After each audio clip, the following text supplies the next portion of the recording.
출애굽기 7장 1절에서 13절까지 오늘 말씀 함께 교독하겠습니다. 여호와께서 모세에게 이르시되 볼지어다 내가 너를 바로에게 신같이 되게 하였은즉 내 형 아론은 내 대언자가 되리니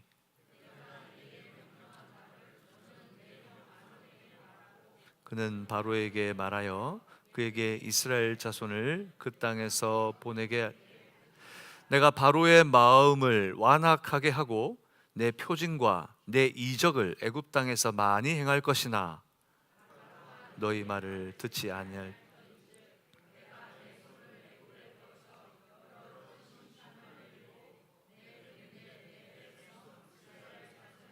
그 땅에서 인도하여 내가 내 손을 애굽 위에 펴서 이스라엘 자손을 그 땅에서 인도하여 낼 때야 애굽 사람이 나를 여호와인 줄 알리라 하시매 모세가 아론이 여호와께서 자기들에게 명령하신 대로 그들이 바로에게 말할 때에 모세는 80세였고 아론은 83세였더라. 모세와 아론에게 말씀하여 이르시되 바로가 너희에게 이르기를 너희는 이적을 보이라 하거든 너는 아론에게 말하기를 너의 지팡이를 들어서 바로 앞에 던지라 하라. 그것이 뱀이 되리라. 모세와 아론이 바로에게 가서 여호와께서 명령하신 대로 행하여 아론이 바로와 그의 신하 앞에 지팡이를 던지니 뱀이 된지라. 바로도 현인들과 마술사들을 부르매 그 애굽 요술사들도 그들의 요술로 그와 같이 행하되 각 사람이 지팡이를 던짐에 뱀이 되었으나 아론의 지팡이가 그들의 지팡이를 삼키니라. 13절입니다. 그러나 바로의 마음이 완악하여 그들의 말을 듣지 아니하니 여호와의 말씀과 같더라. 아멘. 우리 좌우에 있는 분들에게 우리 말씀으로 권면하겠습니다. 말씀이 능력입니다. 말씀이 소망입니다. 지난주 우리는 언약의 하나님이라는 제목으로 말씀을 나누었습니다. 이 출애굽기를 통해서 모세와 함께 살피는 이 여정 속에서 우리는 모세가 좌절하고 있을 때 하나님께서 실패에 머물도록 내버려 두지 않았다는 것을 확인하게 되었습니다. 하나님은 강권하여서라도 모세를 세우시고 모세와 세우신 그 뜻을 이루시는 하나님이라는 것을 우리는 확인했습니다. 이를 통해서 바로 우리에게 우리의 실패는 패배가 아니라 승리의 과정이라는 교훈을 듣게 되었습니다. 여러분, 우리의 작은 실패는 딛고 올라서야 될 디딤돌이지 패배가 아니라는 걸 늘 기억하고 여러분의 삶에서 승리를 향해 나아가는 여러분 되시기를 축복합니다. 하나님은 여호와이시라고 하셨습니다. 여호와란 어떤 의미인가? 자기 백성들과의 약속을 지키시는 하나님이라는 의미를 담고 있다고 말씀을 나누었습니다. 여호와, 하나님, 약속을 지키시는 나의 하나님, 우리에게 말씀으로 약속하시고 진리의 말씀과 복음을 주신 하나님 말과 생각만 머무는 분이 아니라는 것입니다. 때때로 우리가 이제 신앙생활을 하다 보면 말과 생각과 다르게 행동과 삶은 분리되어져 가는 것들을 느끼게 될 때가 있죠. 그러나 그런 어떤 상황 속에서도 여전히 하나님은 실체하신다는 것입니다. 언약의 하나님은 역사 속에 실체하시는 하나님이십니다. 늘 여러분의 삶에 그 하나님이 함께 하시는 줄로 믿습니다. 그리고 하나님께서는 반드시 자신의 영광을 찾으십니다. 때때로 우리가 넘어질 때도 있고 실패한 것처럼 여겨질 때도 있고 또 우리가 열심히 하고 은혜를 얻었다고 하는데 그것이 또 하나님의 영광을 나타내기엔 턱없이 부족하다고 여길지라도 여러분, 우리가 염려하고 두려워할 필요가 없습니다. 왜요? 하나님은 반드시 자신이 하나님의 영광을 찾으시는 분이시기 때문입니다. 그러므로 우리가 해야 할 것은 바로 언약의 하나님을 붙든다는 것임을 잊지 마시는, 그리고 그 하나님을 붙들고 늘 승리하시는 여러분 되시기를 주님의 이름으로 축복합니다. 하나님께서는 이제 그 모세를 다시 부르십니다. 우리가 6장 13절까지를 나누고 7장 1절로 넘어왔습니다. 그 사이에는 모세의 족보가 나타나 있습니다. 이 모세가 갑자기 하나님께서 불현듯 떠올라서 그냥 갑작스럽게 부른 사람이 아니라는 사실을 바로 모세의 족보를 통해서 보여주죠. 이스라엘의 르우벤, 시므온, 레위와 같은 아들 중에 특별히 레위를 통하여 제사장 직분을 주셨고, 그 계보를 통해 모세가 하나님께서 쓰임받는 일꾼이 되었다는 것을 보여줍니다. 하지만 지금 우리가 보고 있는 모세는 주저앉아 있습니다. 그가 실패 앞에 어찌할 바를 모르고 있습니다. 주저앉은 모세를 하지만 하나님께서는 다시 바로에게 보내십니다. 하나님께서는 반드시 애굽을 벌하고 이스라엘을 출애굽시킬 것이다 라고 다짐하십니다. 바로 앞에 선 이 두 사람, 모세와 아론은 이제 하나님께서 말씀하신 대로 지팡이로 뱀이 되는 이적을 나타냅니다. 그러나 그와 동시에 바로의 이 마술사들이 마술로 뱀을 만들어내는, 흉내내는 장면을 보게 됩니다. 그리고 모세의 지팡이가 삼켜버리죠. 그 광경을 목격하고도 바로는 여전히 하나님의 말씀을 듣지 않습니다. 오늘 이 말씀은 우리에게 뭘 이야기하고 있는 걸까요? 어쩌면 이 성경을 보면서 하나님께서 지금 무엇을 말씀하시는가, 어쩌면 우리는 나의 말씀으로 들어야 됩니다.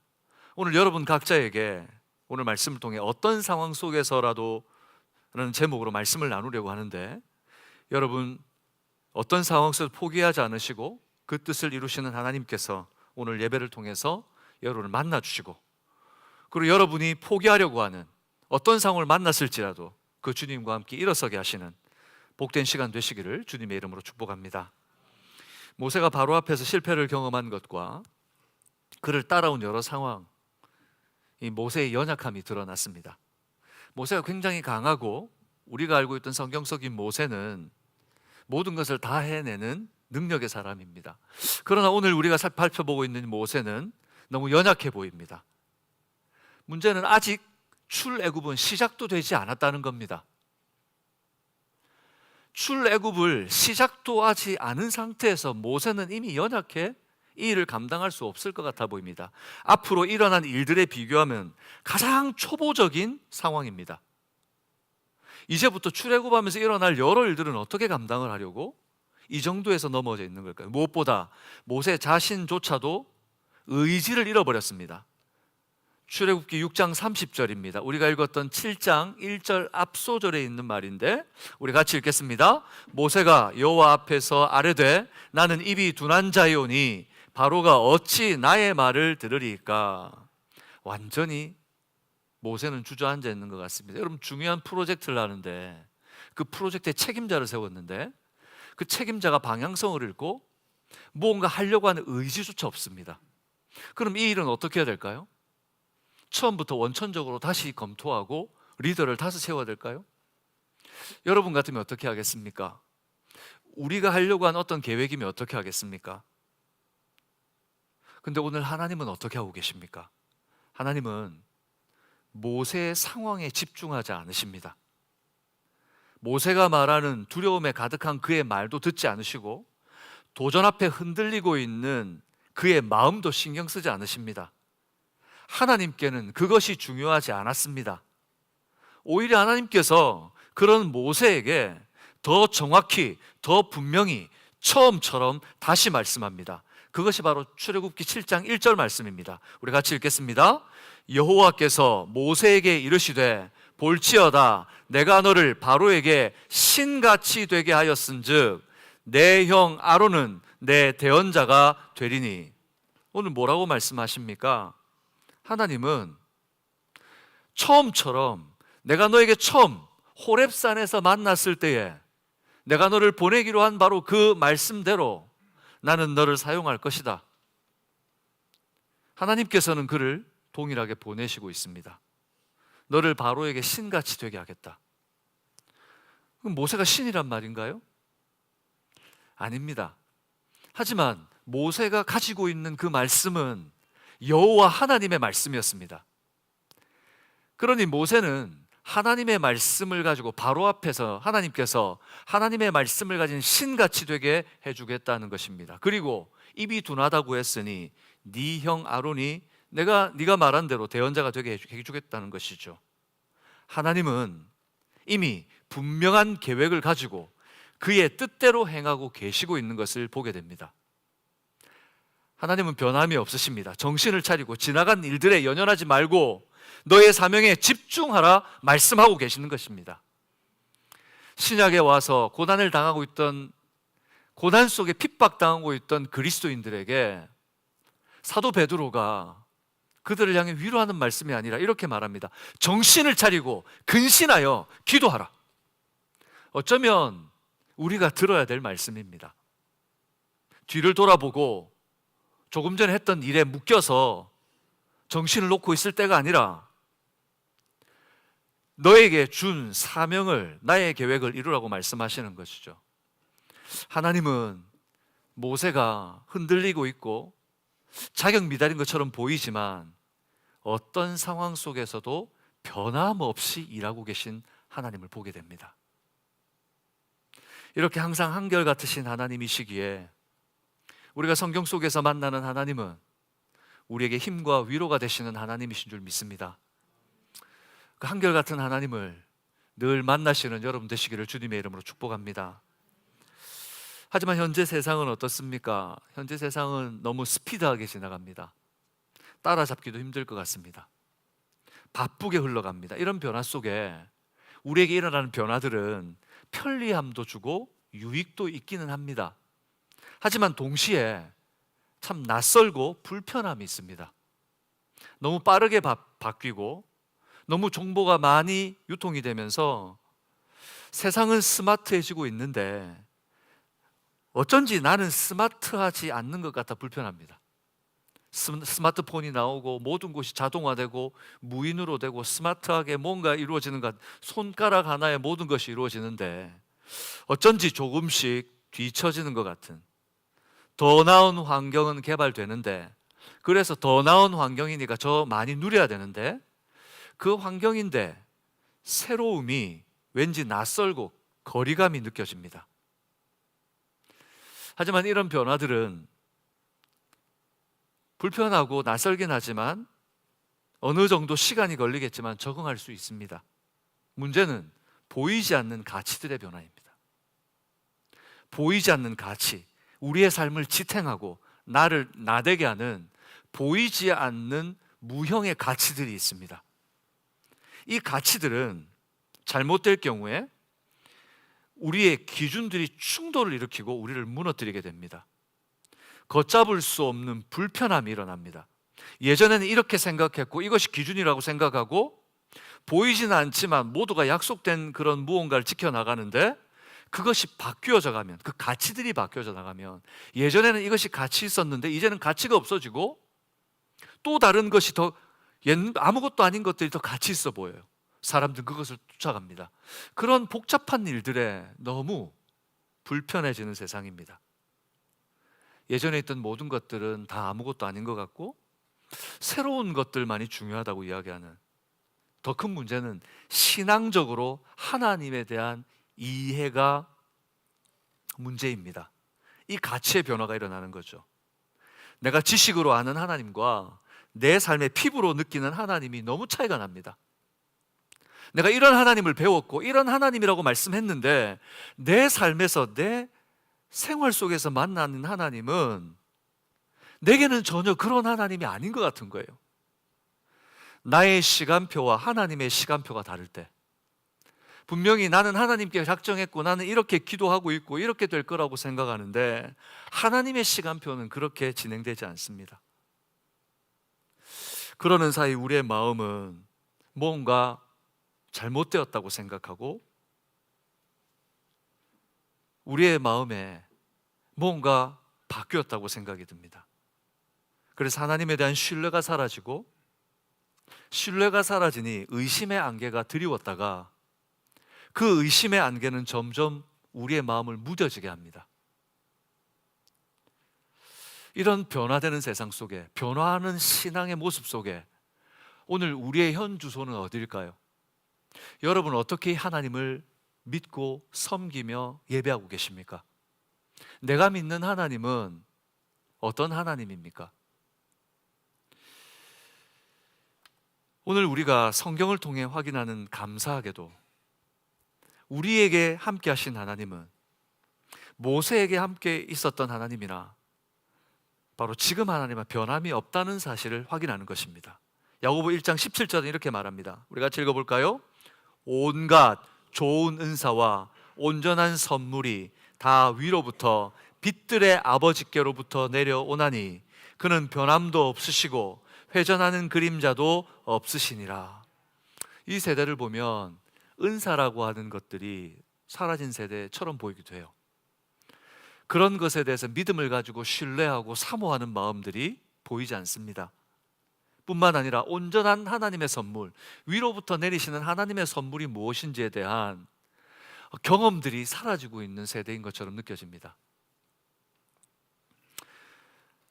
그래서 우리에게 하나님의 말씀이 위로가 되고 힘이 되어야 되는데, 하나님의 영광, 하나님의 빛된 역사, 빛이라고 하는, 하나님의 영광의 빛이라고 하는 것을 우리가 경험하며 살아야 되는데, 어쩌면 이 세대를 살아가며 너무 바쁘고 너무 스피디하고 너무 새로운 것들이 넘쳐나며 그것들을 쫓다 보니 정말 붙들어야 되는 본질인 하나님을 잊어버리고, 하나님이 주시는 귀한 선물과 은혜들과 하나님 자체에 대해서 우리는 잊고 살아가는 게 아닌가. 그러나 오늘 성경은 분명히 얘기합니다. 야고보 1장 17절, 그는 변함도 없으시고 회전하는 그림자도 없으시니라. 하나님은 지금도 변함없이 우리와 함께 하시는 줄 믿습니다. 말씀을 통해 확신이 우리에게 얼마나 큰 위로가 힘이 되는지 우리는 깨달아야 됩니다. 상황이 아닙니다, 여러분. 지금 이 세대의 상황이 어떻고 내 삶에 이런 어려움이 있어서 내가 지금 겪는 무엇이 있어서에 우리가 마음이 뺏겨서는 안 됩니다. 모세가 그래서 좌절하게 되었습니다. 우리가 붙들어야 될 현실과 사실과 상황이라는 것은 바로 하나님의 말씀입니다. 그리고 말씀 속에 역사하시는 하나님을 붙드시는 여러분 되시기를 주님의 이름으로 축복합니다. 그때 우리에게 위로와 힘이 되는 것입니다. 하나님, 여러분이 세상이 말하고 있는 여러 것들을 붙들고 살아가다 보면 이 모든 것들을 다 놓치게 됩니다. 말씀을 따라 주님의 위로와 힘이 우리에게 임할 때 우리는 그저 거기 계시는 하나님께 감사하게 됩니다. 하나님, 그저 나와 동행해 주셔서 감사합니다. 하나님, 우리의 가정에 함께 해 주셔서 감사합니다. 하나님, 우리의 자녀들을 지켜주셔서 감사합니다. 그저 우리에게 감사가 드려지게 될 줄로 믿습니다. 모세에게 말씀하시는 하나님은 이렇게 변함이 없으신 하나님이셨습니다. 그리고 여전히 당신의 사명을 맡은 자로 모세를 부르고 계십니다. 하나님은 지금도 여러분을 부르십니다. 여기 있는 우리를 향해 하나님께서는 지금도 너희 안에 역사하고 있다고 말씀합니다. 어쩌면 우리는 성경을 듣고 말씀을 듣고 예배에 참여하며 성경을 속에 말하는 것은 제3자의 일처럼 느껴질 수 있습니다. 나는 아닌 것 같아요. 나하고는 관련이 없는 것 같아요. 나하고는 좀 먼 얘기인 것 같아요 라고 어쩌면 우리가 생각해질 수도 있겠죠. 어떤 이는 맞아요, 내게 역사하는 일이에요, 맞아요, 내가 그런 은혜를 누리고 있어요 라고 말할 수도 있겠죠. 하지만 성경은 오늘 믿음으로 거듭났다면 우리 모두에게 변함없으신 하나님께서는 지금도 우리 안에 역사하신다고 말씀하십니다. 로마서 8장 35절, 38절, 39절에 성경은 이렇게 못 박아두고 계십니다. 우리 같이 한번 읽겠습니다. 35절 시작. 누가 우리를 그리스도의 사랑에서 끊으리요? 환난이나 공고나 박해나 기근이나 적신이나 위험이나 칼이라. 사랑하는 여러분, 하나님의 사랑에서 어떤 것도 우리를 끊을 수 없음을 믿습니다. 하나님의 그 한결같은 은혜는 지금도 우리에게 임하시는데 38절 계속 읽어보겠습니다. 내가 확신하노니 사망이나 생명이나 천사들이나 권세자들이나 현재 일이나 장래 일이나 능력이나 높음이나 깊음이나 다른 어떤 피조물이라도 우리를 우리 주 그리스도 예수 안에 있는 하나님의 사랑에서 끊을 수 없으리라. 하나님은 변하지 않으셨습니다. 하나님은 여러분을 만나셨고 여러분에게 복음을 주시고 그리고 믿음을 주셨으며 영생의 소망을 주셔서 우리로 하여금 하나님 나라를 사모하는 친백성 되게 하신 줄로 믿습니다. 사랑하는 여러분, 그러므로 우리가 어떤 하나님을 붙들고 믿음의 걸음을 걸어가야 될 것인가, 이 말씀 속에서 발견하게 됩니다. 바로 어떤 상황 속에서도 하나님은 변함이 없으시다는 것입니다. 그 변함 없으신 하나님, 그 하나님을 알고 고백할 수 있는 여러분 되시기를 주님의 이름으로 축복합니다.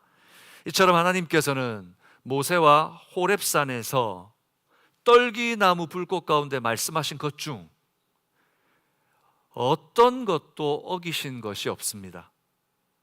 하나님은 다 이루시고 계십니다. 그러나 모세가 느낄 때 자신의 힘으로 해결할 수 없는 어려움이 닥치니까, 약속이 아닌 주변을 바라보고 있으니까 하나님이 떨기나무 가운데 하신 그 말씀이 아니라 자신의 발등에 떨어진 불만 보고 살았던 겁니다. 발등에 떨어진 불을 끄다 보니, 그 불을 끄며 살다 보니 주님의 말씀과 주님이 어떤 분이신지를 잊어버린 겁니다. 여러분 어떻게 살고 계십니까? 혹시 여러분 발등에 떨어진 불만 끄다가 인생이, 여러분의 삶이 그냥 흘러버리시지 않습니까? 지난 한 주간 동안 혹시 급한 일에 쫓기다가 정말 해야 될, 우리가 붙들어야 될 중요한 생명이신 하나님, 그 말씀을 놓치고 있지는 않은지. 모세는 그렇게 다 놓쳐버리고 무언가 잘못되었다고 판단되었던 것 같아요. 뭔가 잘못됐다, 이건 뭔가 잘못된 일이다, 이런 일이 일어날 수 없는데, 무엇보다 생사여탈권을 쥐고 있는 현실의 절대 권력 바로의 거절은 모세의 판단과 마음을 뒤흔들어 놓았습니다. 여러분, 만약 우리가 바로 앞에 서 있다고 생각해 봅시다. 여러분은 모세보다 더 현명한 판단과 담대한 마음으로 하나님은 살아계십니다라고 말할 수 있었을까요? 여러분 부들부들 떨렸을 겁니다. 절대 권력, 그 당시에 절대 권력인 바로가 모세를 향해 거절의 빛을 내비췄을 때 그것은 보통 일이 아니었을 겁니다. 모세의 경험만은 아닌 것 같습니다. 우리도 모세같이는 아니지만 현실에서 만나는 답답한 일들을 만날 때가 많이 있습니다. 도저히 발 한 발자국도 뛸 수 없고 움츠러들고 내가 해결할 수 없을 것 같아 힘든 걸음을 걷는 경우들을 만나게 되죠.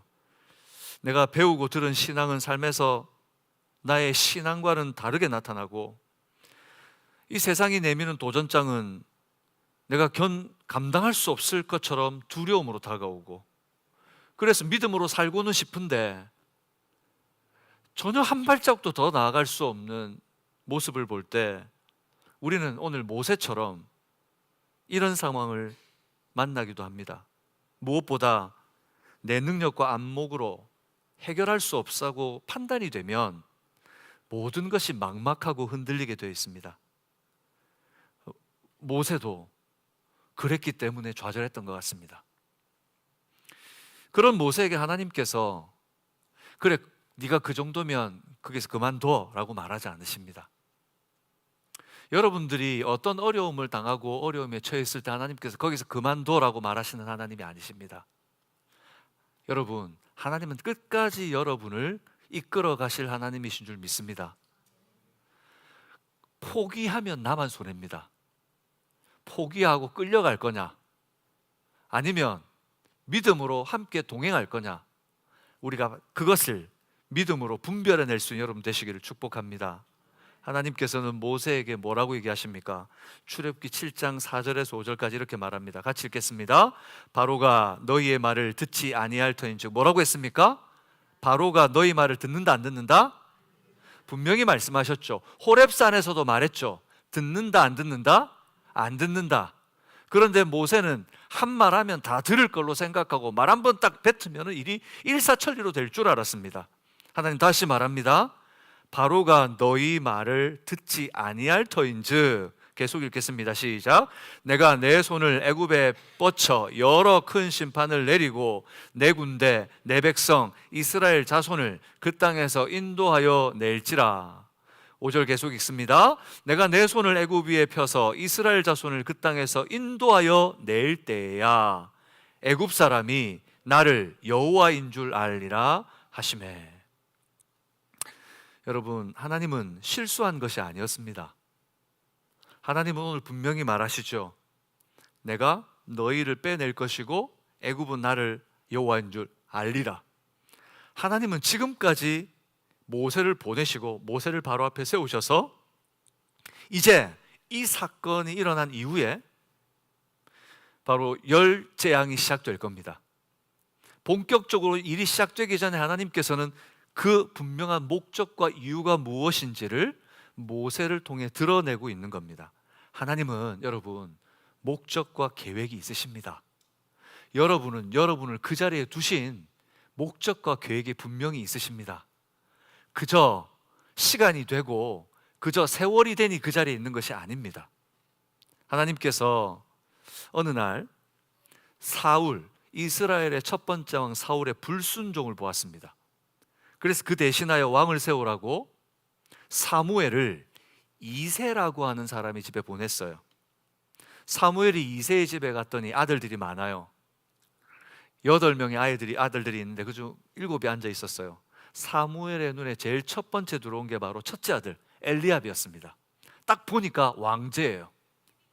탁 시키면 잘할 것 같고 튼튼해 보이고 총명해 보이고, 그래서 그의 눈에 왕으로 세워도 손색이 없어 보였습니다. 그런데 그때 하나님께서 말씀합니다. 사무엘에게 뭐라고 말하냐면 그의 용모와 키를 보지 마라. 내가 이미 그를 버렸노라. 내가 보는 것은 사람과 같지 아니하니 사람은 외모를 보거니와 나 여호와는 중심을 보느니라 하시더라. 사무엘상 16장 7절에 보면 하나님께서는 그 엘리압을 아니라고 말하십니다. 첫 번째가 지나고 둘째, 셋째, 넷째, 7째가 다 지나가는데도 하나님은 아니래요. 이새에게 묻습니다. 사무엘이 더 없느냐? 말째가 있다. 그래서 빨리 불러옵니다. 그 자리에도 없던 양을 치던 막내 다윗을 데려왔는데 하나님은 그를 택하셨습니다. 사무엘이 볼 때 어땠을까요? 막 양치다가 온 이제 그 청소년기에 아이가 남노하게 와가지고 앉아 있는데 하나님은 그를 볼 때 얼굴이 붉고 예쁘게 보이고 하나의 기름 부음 받을 자다 말씀하셨지만 사무엘이 위에 있는 형들과 비교할 때 어떻게 보였을까요? 하지만 하나님은 정확하셨습니다. 하나님은 정확하셨습니다. 하나님은 실수하지 않으셨습니다. 사도행전 13장 22절에 보니까 이 하나님이 하신 일에 대해서 이렇게 기록되고 있습니다. 같이 읽어볼까요? 패하시고 다윗을 왕으로 세우시고 증언하여 이르시되 뭐 하신다고요? 증언. 하나님이 다윗을 세우셔서 어떤 일을 하셨는지 증언을 하십니다. 뭐라고 얘기하십니까? 내가 이새의 아들 다윗을 만나니 내 마음에 맞는 사람이라 내 뜻을 다 이루리라 하시더니, 그렇습니다. 하나님께서 뭐라고? 이 사람은 정말 내 마음에 맞는 사람이다. 다윗이 정말 내 뜻을 다 이루리라 하시더니 마침내 어떻게 되었습니까? 그의 계보를 따라 우리의 구주가 되신 예수 그리스도께서 오셨습니다. 사랑하는 여러분, 우리가 삶을 살아가다 보면 어려운 일들을 만납니다. 실패들을 만나죠. 그리고 신앙을 살고 믿음으로 사는데 주변에 일어난 것들이, 내 삶에 일어나는 것들이 하나님이 살아계시다면 이런 일이 일어날 수 있을까라고 하는 일들 투성이로 보입니다. 그래서 우리의 눈으로는 잘 이해가 되지 않아요. 그러나 성경은 말합니다. 하나님을 사랑하는 자, 그 뜻대로 부르심을 입은 자들은 합력하여 선을 이루느니라. 믿으십니까? 여기는 협력이 아닙니다.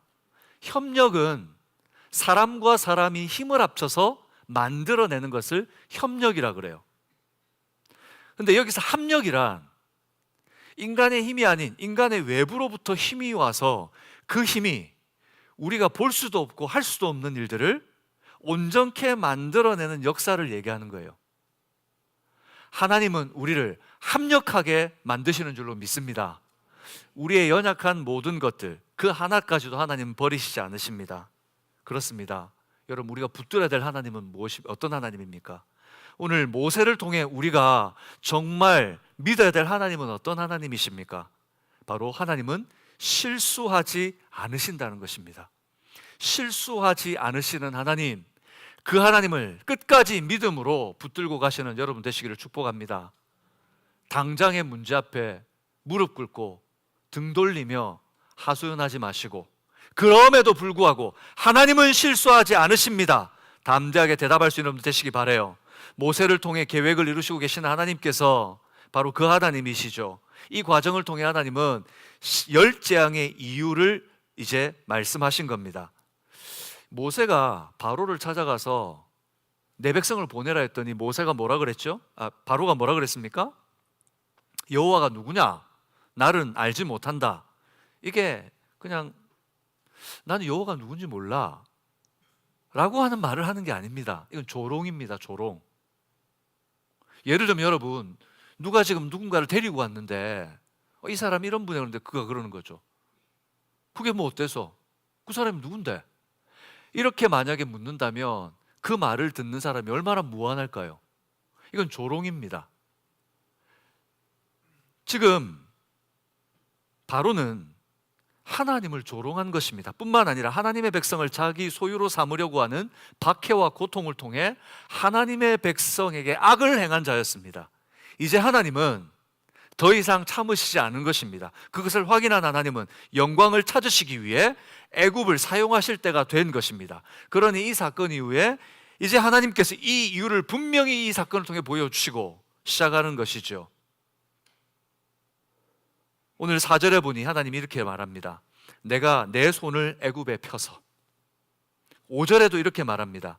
내가 내 손을 애굽 위에 펴서, 뻗쳐서, 펴서. 이게 무슨 말일까요? 손을 편다, 뻗친다. 이것은 뭐냐면 영향권을 얘기하는 거예요.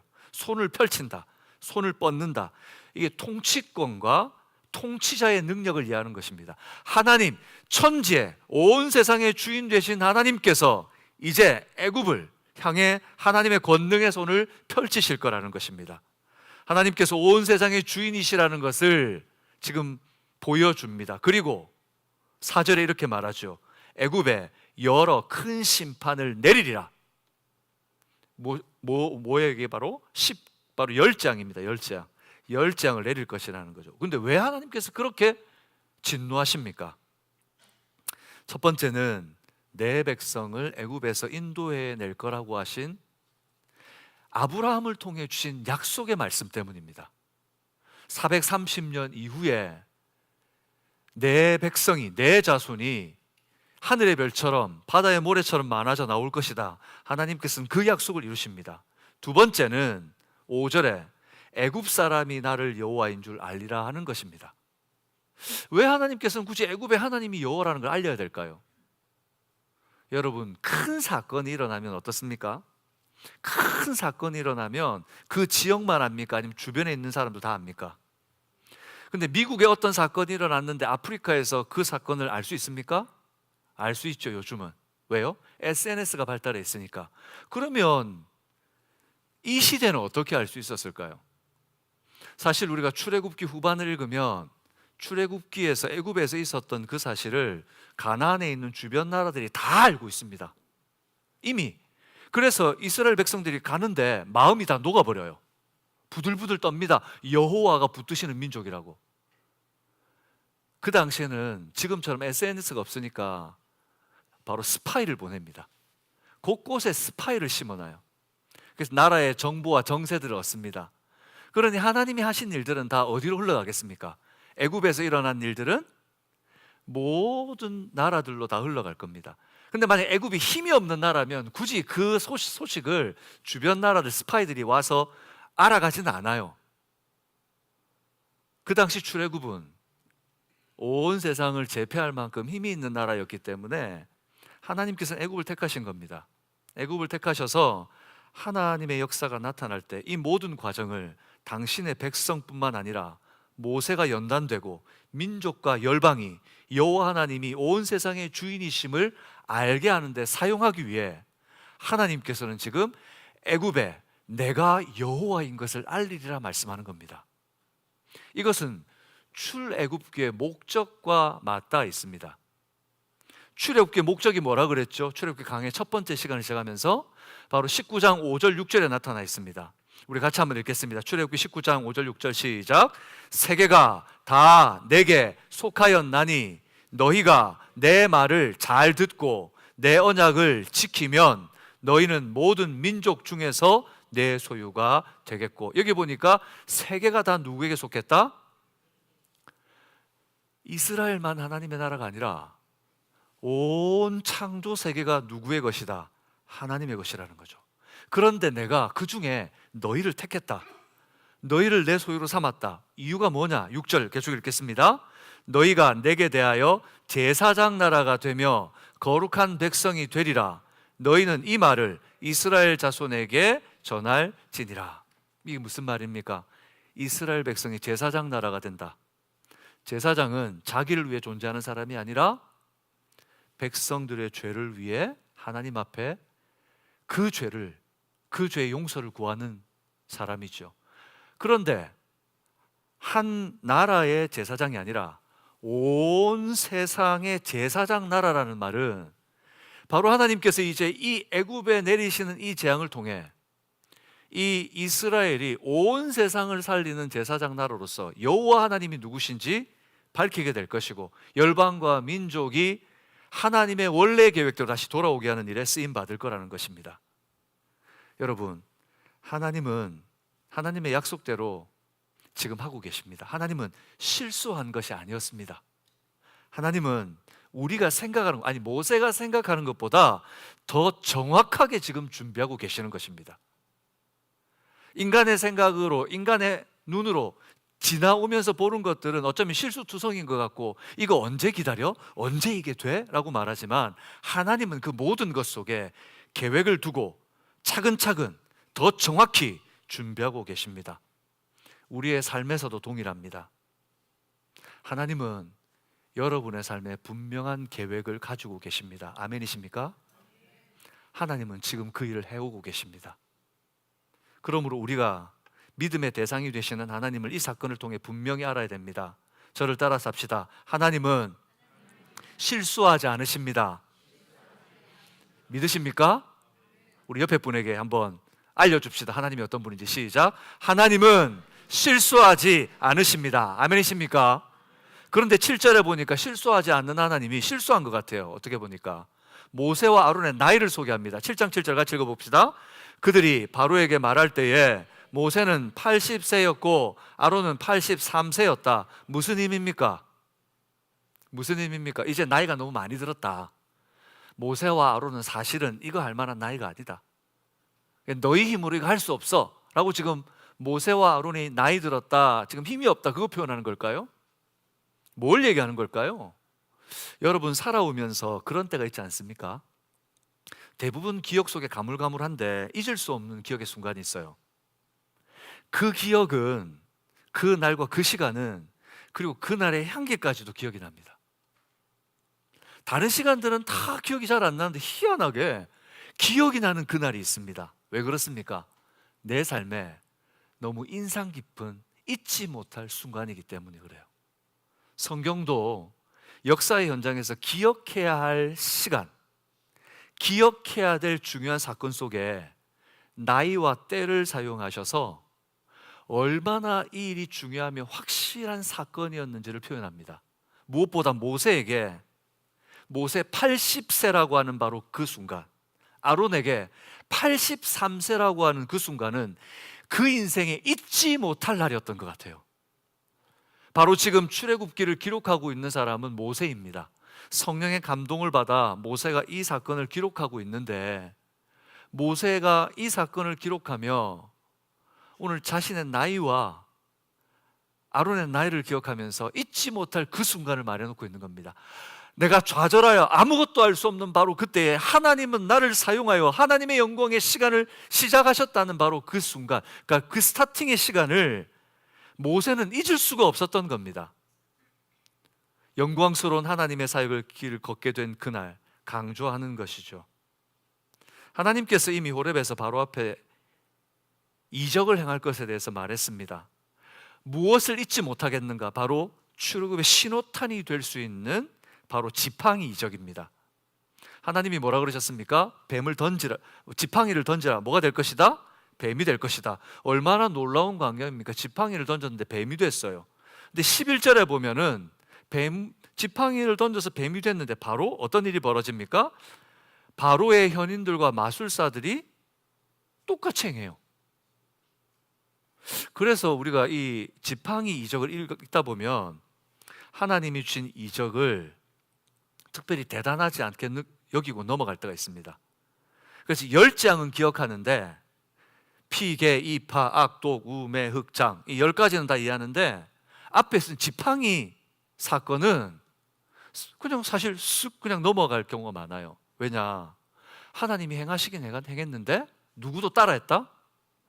마술사도 했다. 그러니까 특별하지 않은 사건인 것처럼 넘어갈 때가 있단 말이에요. 이 정도는 마술사도 충분히 할 수 있는 거였구나. 그래서 13절에 보면 바로는 마음을 더 완악하게 먹고 그의 말을 듣지 않았다. 그래서 바로가 그 말을 듣지 않은 거구나 라고 이해할 가망성이 많아요. 그런데 여러분 생각해 봅시다. 하나님이 정말 그 정도로 허술한 분일까요? 정말 지팡이 이적을 행하시면서 그 정도를 말씀하기 위해서 지팡이 이적을 보여준 걸까요? 저는 아닐 거라고 생각합니다. 우리는 그때 그 현장에 있지 않았기 때문에 사실은 그 현장의 상황을 잘 알 수 없어요. 그래서 우리가 때때로 말씀을 살피다 보면 중요한 것을 놓칠 때가 많습니다. 현장을 잘 이해가 안 되는 거예요. 현장이. 이 사건이 우리의 뇌리에 그냥 마술사들이 따라했던 사건이다라고 종결되어서는 안 됩니다. 그러기 위해서 우리는 출애굽기 7장 12절 말씀을 읽어볼 필요가 있습니다. 우리 같이 읽겠습니다. 시작. 각 사람이 지팡이를 던짐에 뱀이 되었으나 아론의 지팡이가 그들의 지팡이를 삼키니라. 이게 뭐라고 되어 있습니까? 12절 말씀이 너무 중요합니다. 만약 우리가 바로가 지팡이를 던져서 뱀이 되게 한 그 현장에 있었다면 이 무시무시한 장면을 잊지 못했을 겁니다. 저는 동물들과 관련된 영상을 자주 보는데 그 영상을 보다 보면 뱀과 관련된 영상들이 많아요. 근데 이 뱀이 뱀을 삼키는 장면을 본 적이 있습니다. 근데 작은 뱀이 큰 뱀을 삼키지는 않아요. 보통 삼킨다고 할 때는 큰 뱀이 작은 뱀을 삼키겠죠. 근데 그 광경을 보면 여러분 경악스럽습니다. 그리고 한 번만에 훅 다 삼키는 게 아닙니다. 뱀이 뱀을 삼킬 때 어떻게 하겠습니까? 오랜 시간 동안 그 일이 벌어집니다. 근데 모세의 지팡이를 통해 하나님께서 만드신 하나님의 능력을 그 뱀이 바로의 술사들의 뱀을 다 삼켜버립니다. 근데 그 일이 지금 바로의 눈앞에, 모세의 눈앞에, 술사들의 눈앞에 지금 버젓이 일어나는 거예요. 여러분, 만약에 우리가 그 장소에서 그 장면을 보았다면 너무 인상이 깊어서 평생 지워지지 않았을 겁니다. 그러니 정말 중요한 이 사건의 결론은 뭐냐? 아론의 지팡이가 그들의 지팡이를 삼켰다는 것입니다. 할렐루야. 따라 했다가 아니라 하나님의 지팡이가, 아론의 지팡이가 바로 이 술사들의 지팡이를 삼켜버렸다는 것입니다. 현장에 있었던 모세는 이 광경을 보면 어떻게 반응했을까요? 모세를 한번 상상해 봅시다. 그 지팡이가 바로의 술사들의 지팡이를 막 삼켜버리고 있어요. 모두가 경악하고 있는데 바로의 코를 납작하게 밟아 놓으신 하나님을 생각하면서 아마 모세는 하나님 찬양했을 겁니다. 하나님 살아계십니다. 하나님 역사하십니다. 하나님은 지금도 우리를 우리의 원수의 목전에서, 원수의 그 눈앞에서 상을 주시고 인도하시는 선하신 목자 되신 것을 믿습니다.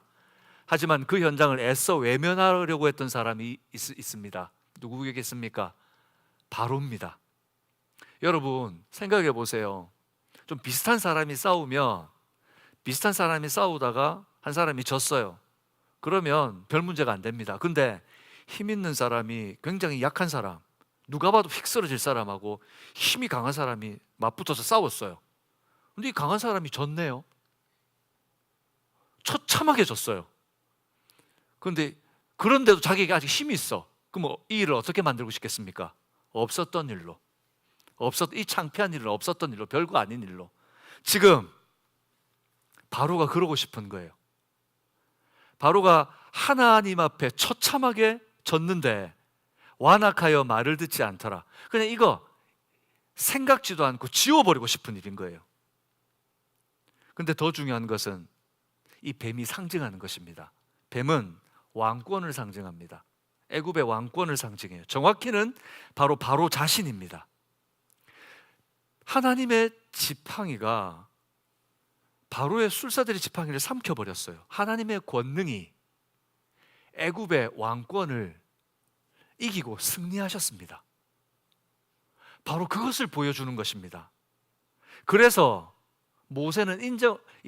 바로는 인정하기 싫었던 거예요. 주님의 완벽한 승리입니다. 하나님은 지금 이 일을 마무리하면서 13절 끝에 이렇게 기록해 놓습니다. 13절 끝에 완악하게 했더라라는 말 끝에 뭐라고 되어 있습니까? 여호와의 말씀과 같더라. 누구의 말씀과 같더라? 여호와의 말씀과 같더라. 하나님은 다 아셨다고요? 모르셨다고요? 다 아셨습니다. 그러므로 이것은 위험 있는 하나님의 심판의 경고였습니다. 애굽을 향해서는 이 지팡이가 뱀이 되어서 삼킨 사건은 애굽의 왕권을 심판하실 하나님의 심판의 경고였습니다. 그리고 이 일을 보고 있는 하나님의 백성과 모세에게는 완벽한 하나님의 승리를 보여주는 현장이었습니다. 이 사건 이후에 모세의 변화된 모습을 보게 됩니다. 모세는 10장을 베풀게 되는데 이제는 두 번 다시 모세가 내 입이 둔해서요, 저는 못해서요, 주저하는 모습이 보이지 않습니다. 모세는 거침없이 바로 앞에 서고 하나님의 말씀하신 대로 행합니다. 더 이상 모세는 주저하지 않아요. 왜입니까? 원수의 눈앞에서 자신을 높여주시고 약속을 이루시는 신실하신 하나님을 그의 눈으로 목격했기 때문입니다. 살아계신 하나님은 지금도 믿는 우리의 삶에 그렇게 역사하시는 것을 믿습니다. 시편 기자는 바로 이 승리를 이렇게 고백합니다. 여러분, 내게 하나님 이런 승리를 주세요. 하나님 내게 이런 하나님의 신실함을 보여주세요. 그런 마음으로 우리 같이 한번 이 말씀을 기도하듯 읽겠습니다. 시작.